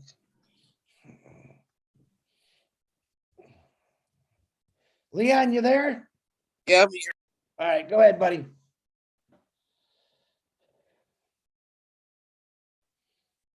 Leon, you muted yourself again. Yes. Can you hear me now? Yes, sir, I can. Go ahead, Leon. Okay. Yeah, Richard, get that money to Dr. Benny, like I believe she'll do exactly what she's going to do with the money. But anyway, I got into Onpassive because of water and waste. I'm a water and wastewater expert. That's my profession. So I ended up doing other things because the Filipino community that I'm involved in, we are right now sending packages and buying food for the volcano people in that just happened in the Philippines. And one of my people in Onpassive, they're over there with our Southern California Division of Sustainable Living. They're over there going to be buying tons of rice and food. And just like the gentleman said, we make sure it's going into the right hands. And I too know of situations where people locally was collecting millions and millions of dollars to send it to Ethiopia through Ethiopia famine. That money never made it because the people on this end kept the most of it and they was bringing in checks after checks. And all they did was they took a plane of food and a plane of clothing and they para-dropped it over into Ethiopia by parachute, and it all ended up in the hands of the rebels, and not the people that was starving. And then the people here on this end ended up with the money in their pocket, and the FBI stepped in, and they did nothing wrong because they put it right there in their paper. You got to read the paper. They say so much percentage is going there. The rest of it went to their pocket. So you like the corruption to the people, you got to make sure you know where your money is going. And like I said, I can't wait to get involved into these water projects, no matter which country, whether it's Guyana or wherever, because my background, I can help people, village by village, make filters and learn how to take the water and filter and clean it at their local resources. And like you said, all it takes is a computer, maybe a little training, and people can start making these filters and learn how to, once they get it to a certain level, how to boil the water and can drink clean water every day without getting sick and saving a lot of lives. So I'm not going to say too much because I know we ain't got much time. But like I say, we're with the right people. We got a lot of people. We got thousands of people wants to do the right thing, and so that's all it takes for us to get started. Thank you, Marty and Chris. Thank you, Leon. Don't you ever call me Marty. Yeah. All right, no, I'm just joking. You can call me Marty anytime you I want. know. A lot of respect for that, man. Yeah, thank you. Okay, guys, it's 9 minutes. So I hate to say this. Let's keep it down to 1 minute. I want to get you all in. Harold, go ahead. Thank you, Leon. Thank you. Good evening, everyone. Chris, I don't have much to say because the previous speakers have covered much of what I had in mind. But I wanted to commend Grace and her team for giving a fantastic presentation on the situation in Guyana. These problems, unfortunately, are something that hasn't just occurred. They've been going on for years, decades, and it's going to take a while for them to be resolved. But I do believe, like you said, Mr. Mufari and his heart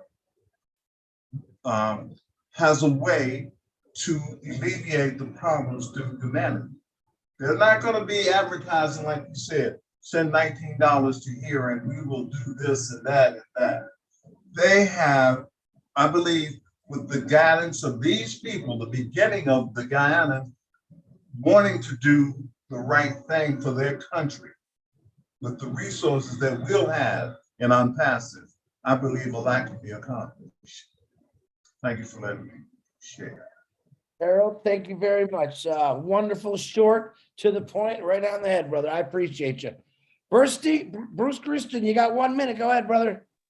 I'll do my best. First of all, I want to say healing hugs and loves and prayers to Grace, and I hope she feels better. And thank you for a wonderful group of compassionate people you brought to us tonight. You know, one thing is very important to remember. Onpassive is a done deal. Anything that you're going to need will happen because Onpassive will have it for us. Things like, you know, in Nepal, 12 hours a day, they do not have electricity. They don't have it because the government holds it, because they keep the oil and that stuff. But the one solution for that is just get solar generators and get your own electricity. Help with the whole academy and have everybody get computers. Have everybody learn from all the people in Africa who are already founders. The Czech guys are all from Africa, and they can all teach you in their compassionate way. So anyway, because I only have 1 minute, I'm going to try to keep this down, Chris. But what's very important when it comes to the water thing, any agriculture needs fresh water, good water. So it's very important to make sure that you have proper irrigation and proper filtering of that water so that you don't get the cholera that the floods cause all the time, because that's a dangerous thing in all of Africa. And it's very, very important to remember that what we have here is what is in the back of all of our things, lifting up humanity. and how we lift up humanity by nourishing people. We nourish their minds, nourish their bodies, and nourish their spirit by being in Onpassive and by being this wonderful community of men and women who love the world. So that's about it for today. Short but sweet. Thank you, Bruce. I appreciate that. Ms. Nadu, go ahead. You have 1 minute. Go ahead, unmute yourself, please. Thank you, Chris. Hey. It's not too late. I just want to say thank you to the presenter. They bring something up that we want all Africans to do. I was in a project in Ghana back in the days, in the 90s. This is now what the Ghanaian want. But because we have the project and the financing had to go to do something like building public toilets at the beach. So when we did that, our project was a success. But for the Ghanaian, it's not. Guess what? When we went to check the construction, the fishermen put all the product there, whatever they use, into the building. Like the construction was there, and they use it, put the lock on it, so nobody will steal whatever they use to fish. So for Ghanaians, it was a failure, but for us, going there to do something, it was a success because we bring money to do something that is there. Physically, you can see. So thank for our fellow Ghanaians to bring a project that will be benefiting them, not the person who is putting the money in. That's all I have to say. Thank you. I do thank you very much, especially you got it right in a minute. Tony Monk, please unmute yourself. You got 1 minute. Wonderful words, Nadu. Okay, Chris, can you hear me? Yes, sir. Yeah, great. Thank you. Thanks for the opportunity. I know there's 5 hands up, so I'm going to make it as quickly as possible because I have consideration. I believe governments in a lot of these countries deliberately keep their people uneducated. Why do they do that? So the people don't have the intelligence to fight back. Think about the in the U.S. and in America when the white people had slaves in America. If you were caught reading a book when you were a slave, you were punished. Okay, you were severely punished. So what happened? African Americans started to become educated. Once they became educated, they became judges, lawyers, people of authority. And that stopped all that stuff. So I believe that education is extremely important. Mike Ellis brought it up earlier, so did Marty, and it hit a nerve with me. Education is knowledge, and knowledge is key. And that's what we need to teach the next generation in a lot of these countries. We need to bring a system that's going to educate them to alleviate a lot of this poverty that's going on. So that's all I have to say. Thank you. Thank you very much, Tony. Nice words. I agree with you completely about keeping people down. We're going to change that. Jake Fish, you got 1 minute. Please unmute yourself. Hello, everyone. Thanks. Feline and I were speaking tonight. She's the builder, and she can push out 5,000 small buildings and grow houses a week with her providers. The thing that we're speaking of is building micro communities and spreading them out, and so they're completely self-sufficient. You could have farms in a box, if you would, for growing vegetables and produce year-round. And you could have schools, hospitals, or whatever, and just have a bunch of these micro communities so we can spread people out so they don't get oversaturated. And that way, in the school classrooms, you can have smaller classes, and people would be educated, a lot better in smaller classrooms. Also, having micro communities, you can produce jobs to where people are growing their own produce, and this way they have fresh produce and food year-round. And in the areas where they have the rich soil, we'll take advantage of that. and grow food. But I think we have to spread people out a little bit, make micro communities that are self-sustaining. And that way people are not on top of each other. And that'll take competition down. And we also have to have boots on the ground from Onpassive to make sure that all these things, that there's no corruption, that every single event that we plan gets carried out. And that's all I have. Absolutely, Jake. Thank you very much. Tom Taylor, please unmute yourself. You have 1 minute. Thank you, Jake. Okay, guys, I want to tackle a problem, subject of why the way I see it, why there are so many problems in this world and not being tackled the way they should be. And it's one simple word called ignorance. Now, a lot of people see ignorance as an insult or as a negative word in general. I don't. I see ignorance as something perfectly natural because we are always ignorant before we are actually educated about something. And before knowledge, there always will be ignorance with a lot of people. The solution to ignorance is very simple. It is knowledge passed on and usually best achieved via education. The reason I feel this simple truth is worth harping on about is that a lot of problems in life, no matter where or what country, are misunderstood as problems when in fact they are just pure examples of ignorance.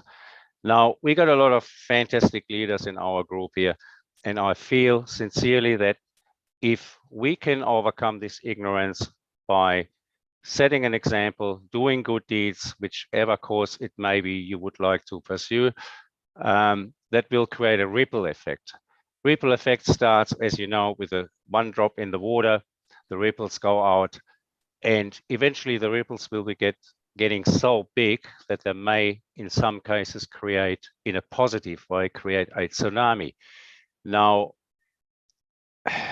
that will create excitement. Any form of good excitement is contagious. And once people see what's going on around them, once people see the results happening, once people see what you guys have started, there will be no stopping us ever. Thank you very much. That's all I got to say today. Keep up the great work. Tom Taylor, I really appreciate how you said that. I didn't know where you were going at first, but that was it's one of the smartest ways I've ever heard ignorance talked about. And I appreciate those words. I think everyone else did too. Tom, thank you for bringing that up. I appreciate you. Okay, my another beautiful sister, Marie Pendy, please unmute yourself. Thank you, everyone, for bringing the problem of Ghana, everybody who presented today. I have to say that Ghana is even much better developed than some other African countries, like the country that I'm from. Ours is ravaged with poverty, corruption to the lowest level. So it is a real chronic issue. Marty brought up education. Mike did the same. Dr. Benny brought up the loopholes that we have to get over in order to do something for the people. And somebody else said we can do something without having to go through the government, which is all true. Because of the level of corruption all the way to the top, even the things that we do that we don't have to go through the government, it will be looked at as jealousness by the government, and they'll find a way to destroy or sell or stop the progress. So there have to be some kind of oversight monitoring that if you give something for the people, it should be maintained and monitored by outsiders so that the people who are intended to have the benefit should reap the benefit. That's how chronic, especially my country, Cameroon, is. So thank you. It's a problem that is all over most African countries, and my country, I think, is the worst. So thank you. We are going to be leaders to lead this charge and change the world through education for our younger generation. That's all I have to say. Thank you, my sister Marie. Beautiful word. Engineer Mike, I know you have an answer to Dr. Benny's question. Go ahead, brother. You got 1 minute. Mike, you got 27 seconds. Good evening, everybody, all our leaders. Yeah, thank you for the Ghanaian team for bringing this up. It is a cankerworm in Africa, corruption. Everybody knows that. It's not something to be hiding or to say no to it.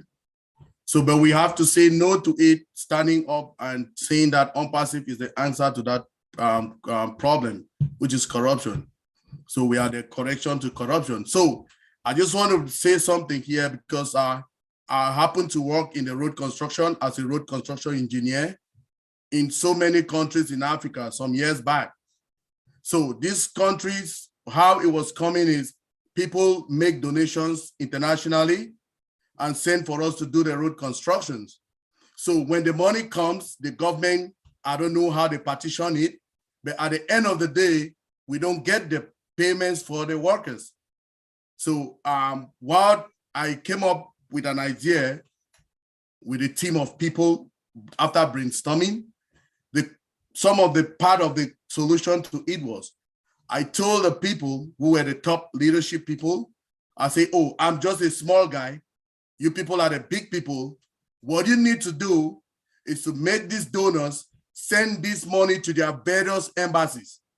For instance, if people are in the United States, they contribute money for road construction in some particular place X in Africa, let that money pass through the American embassy in place X country. So when it goes to the embassy, it has that leverage, it has that pride, it has that power. The money has some strength that nobody can go into that money to deepen into it. And that is how during the days, in the place of 3, 4, 5 years projects that were all aligned, we had to finish those projects because the money was coming to the embassies and the people were being paid and everything was being sorted out. So I just, like I say, let's put it, if we have projects, put these projects to our various embassies. They can intervene for us and they can be the project managers for the project and everything will be smooth. That's one part of the policy, the solution to the problem that we have concerning corruption in Africa. I was working in the road construction some years ago, and that was the solution we used. Thank you, Chris. Thank you, Michael. Thank you for waiting also. Very good words, Mike. I love that. Mertzlin, you got 1 minute. Please unmute yourself. Good evening, everyone. Thank you to the wonderful presenters tonight. Chris, I don't have much to say, but I was enlightened. I would like to be on that team with Janet Butler and the guy Albert Reed from Antigua, because we have the same problem. Albert Reed is my neighboring island, Antigua and Nevis. So I would like to work on them with that project. Okay, do you have Janet Butler's information or Facebook? No. All right, she's probably listening. I think she's listening. Marcine, can you mute yourself?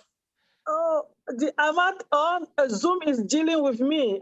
Yeah. You always tell me that. Zoom is dealing with me. So I'm sorry if my hand is on. I hear the balance of my time for next Tuesday. Okay. All right. Thank you, Marcine. Merthlin, I will get you Janet's information if she's not on here already, because she might have went to bed, but I'll get you that information. Okay, Chris, thank you. You're welcome. Okay, there was another hand. Who was the last hand? Was it Marcine? Yes, it was Marcien. It was Marcien. Go ahead. I'm going to get you because I love you. I'm sorry, Chris. Is Zoom is dealing with me. I don't know where I am. It's going off and in. My hand is coming up and down. I hear the balance of my time to somebody else, please. Okay, well, there's nobody else, so you go right ahead. Oh my God. Anyway, it's a great webinar, and I just want to say that when Onpassive come up with all this opportunity, the first thing was to help everything that we have talked about tonight. It was to help the poverty everywhere around the world, and we don't have to do what has been doing before. We are looking for a new area. how we doing things is not going to be the way that they have been doing it before. We have to bring some ideas, some new idea how to come up of doing things. So, and I think that we as Onpassive, we as founder, we are going to bring that idea, and those ideas are going to help us to do the great things. So let us not kill ourselves by corruption and any other thing, because we are not the corrupt people. We are going to be the corrected of the corruption. Thank you so much. You're welcome, Marcy. Thank you. And there's no way, listen, if I'm going to give my money to anybody, Nancy from Papua New Guinea, you're getting it. Nancy, go ahead and unmute yourself, please. Oh my goodness. Sorry, Chris. Love you all. I just want to say to us that corruption is everywhere. But listen, guys, if we start a school, if we start an hospital, my family is calling me to go now. If we start a school, if we start an hospital, if we do a project, let me tell us, buy every reseller position for everybody involved in your community. Put all these children to a reseller position, put all the women, everybody. We don't have to worry about the government. Just forget about the government, because there's a corruption that has been there for ages. This demon doesn't die until Jesus comes back. So let's do it differently, like what Marcin has said. Let's do it differently. Buy a reseller position, put everybody in so they can earn something and they can have a life to continue to live. That's how we're gonna impact the world. And remember, Mr. Ash just said the other day that 8 billion people on the planet will be impacted by the projects of Onpassive, by the physical products of Onpassive. So why are we worried about? What are we worrying about? Our problems have been solved. Come on, guys, think different, think different. So we don't have to worry about corruption. We are the correction. So if we are the correction, come on. 8 billion people will be impacted. Mr. Ash said from the oldest, the youngest to the oldest, 8 billion on the planet will be impacted. That means that all our problems will be solved. And if we can just get everybody on reseller position with Onpassive, that's it. That's the beginning of correcting that corruption. And we're gonna go. Love you all. I have to get out of here. Thank you, Chris. Thank you, Martin. Thank you, Marcin. Thank you, everybody. Mwah! Love you all from PNG. You all rock. Thank you very much. Love, love. Goodbye. Thank you. Hey, guys, that's what you call being taken to church right there. Thank you, Nancy. Good luck. All right, Ty, you're the last one. You just had to throw your hand up, didn't you? Look, yeah, Marty's giving me the fist now. Go ahead. Nancy, and Nancy's the one that started. She got me started. I'm sorry, I can't help it. I love that. I love you, Nancy. You crack me. You're amazing. That's right. That's right. God bless you, man. Thank you. Thank you, Ty. All right. Nice to hear. All right. We did it. We did it. We did it. We got everyone's hand in. Sorry I had to rush you, but we actually made pretty good time. I want to personally thank Daryl Cook, who just finished the notes. Daryl Cook works all the notes for the show. I want to thank Lynn Nakamoto for running the show, running the panel, bringing people in. Let me know what's going on. Julie Wen for running the panel. Let me know what's going on in the advertisement. Marty for opening it. I appreciate all the leadership that came on here tonight. Mike Ellis was a surprise for me. Thank you, Mike. And I want to personally thank I'm saying it right, Ghana. We're talking about Ghana, right? Where's Grace? Grace and Frank. Is it Frank? Yes, Frank, Chris, I'm here.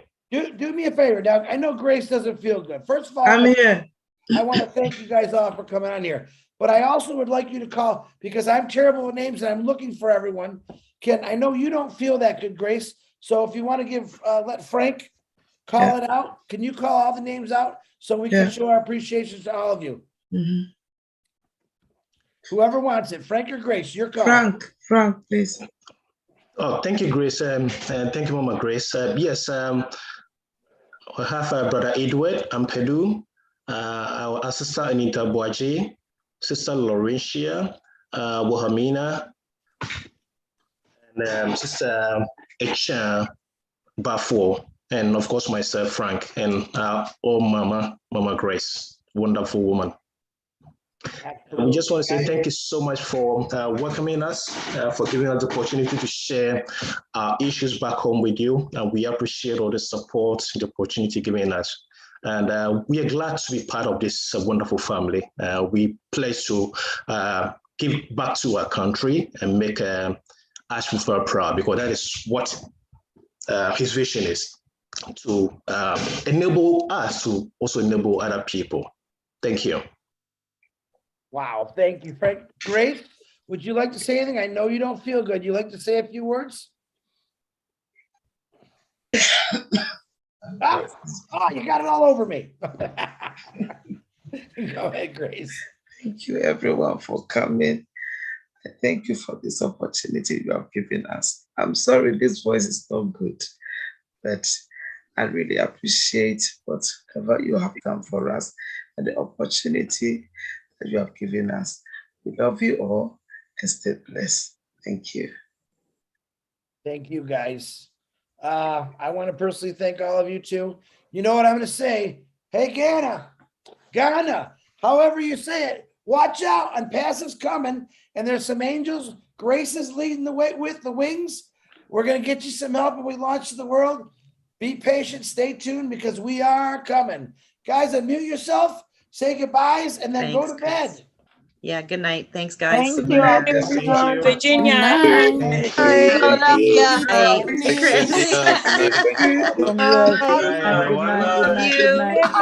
You're so excited. Good night. Good night, everyone. Good night. Good night, everyone. We are in it to win it. Thank you. Good night. Good night. Guys. Everyone. Love you. Bye-bye. Thank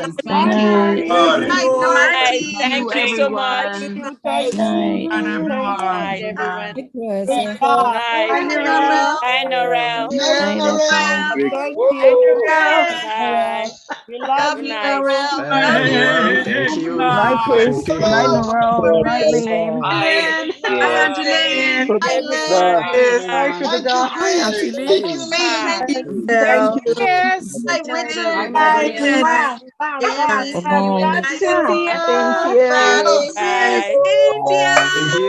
Cynthia's happy. Only your host. Good Your host. night, Lori.